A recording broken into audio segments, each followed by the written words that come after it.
to choose between myself being raped or his daughter being raped. My husband broke down in uncontrollable tears. One of them hit him saying, "Yoruba bastard, you dey cry, idiot." They now gave him an option that he should be raped by one homosexual among them. My husband, a devout Muslim. My husband is a devout Muslim. He told them that homosexual and rape of any kind was against Islam. They hit him with the butt of AK-47. What do you know about Islam? You can imagine, you are being asked to choose between being raped by a homosexual, your daughter just 9 years old, or your wife being raped. They gave the fourth option. If you fail to choose one, we would rape your daughter, rape you, the man, and rape me, the wife. I made myself the sacrificial lamb.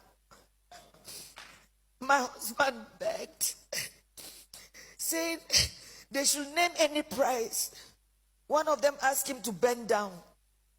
3 beastly criminals sat on his back, jumping until he was too weak to stand.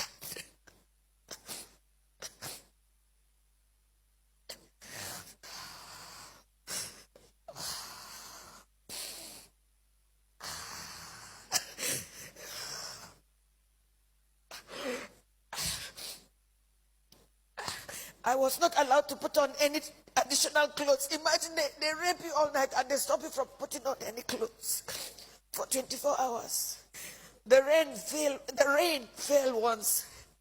I became a relic at a sexual museum for the armed men who in turn addressed me and asked questions about my financial standing. New Fulani men joined the camp. They organized military training for the new Fulani men that came, teaching them how to shoot and walk through circles of glowing fire. They were not released until after 6 days. We were not released until after 6 days. We had to walk the same zigzag journey back to the main road, our eyes blindfolded. During the negotiation to pay, they said the money was not for them alone, that they had to settle those who sent them. For me, I see a thriving organized crime supported by powerful political interests. Now, I do not think we were released to freedom after paying a whopping 8 million naira. I do not think we can ever be free. We can never be free from the anguish, the psychological trauma, the nightmares we suffered, the occasional fits of my daughter, her waking up at night behaving strangely, her asking the same question over and over, "Mommy, why? Why?" And I do not have an answer. In my life, I have never passed through a torture chamber like this. I do not think any society should let this happen. I do not know the fate of those we met and about 7 other people brought during the 6 days we were in captivity. What I saw was a nation that has collapsed, but pretends she lives. A people on life support. Crime is not restricted to Fulani people alone. We have Yoruba criminals, but I don't think Yoruba criminals are this beastly. These elements are savages. I can't imagine Yoruba thieves going to Sokoto or Maiduguri to kidnap Fulani people and keep them in their own bushes. It gives me mental torture that this is happening, and some people are even trying to justify or look for excuses. Well, as a devout Muslim,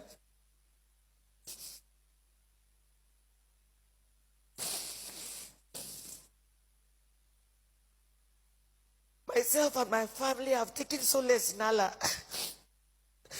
Not the Nigerian police, not the army, not the government. We have taken our faith the way it came, that this is supposed to be fate.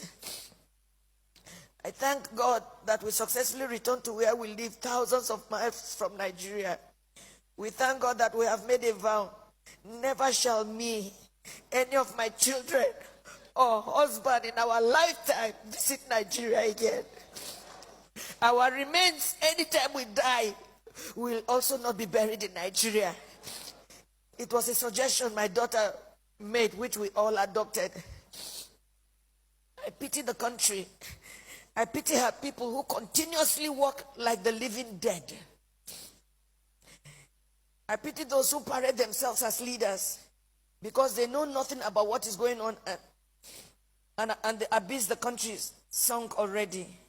I pity Yoruba people. Oh, I pity you. I pity my people. For me, the issue is not about President Buhari.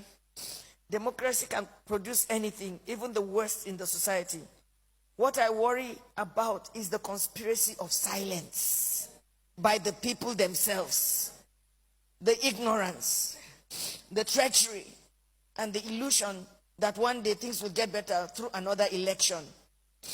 Since I was born in Nigeria, each year had led from bad to worse and on and on. I do not have a solution to what is going on, but I think very soon hell will let loose upon the earth as long as there is no law and order and anarchy and the rule of brutes in the order of the day. Once again, there can never be anything more comforting than my husband, who saw what I went through, but was able to encourage me, and even encourage me to write this little piece after months of agony and sociological imbalance. Good night, Nigerians. I told you that there was a little difference between this particular case and the person in our church that this happened to. After a lot of them sexually did whatever they did, she started bleeding. They took sand and shoved and pumped into her to stop the bleeding. So this, I'm not reading what I haven't heard. I'm just glad that these people articulated their own. Mr. President, sir, this is the country that millions joyfully gave over to you. The blood of every child, every man, every woman, every boy, every girl, every old man will be required in your hands or from your hands, because the buck stops with you. I am still amazed at your silence, sir. I'm amazed. I'm amazed at how IPOB can quickly be stopped. And this goes on, and I have never heard your voice saying this is wrong, let it stop. Sa, kada ka ci amanar mutane. Allah ba azalumin kowa bane. Abinda kowa ya shuka shi ma zai girba.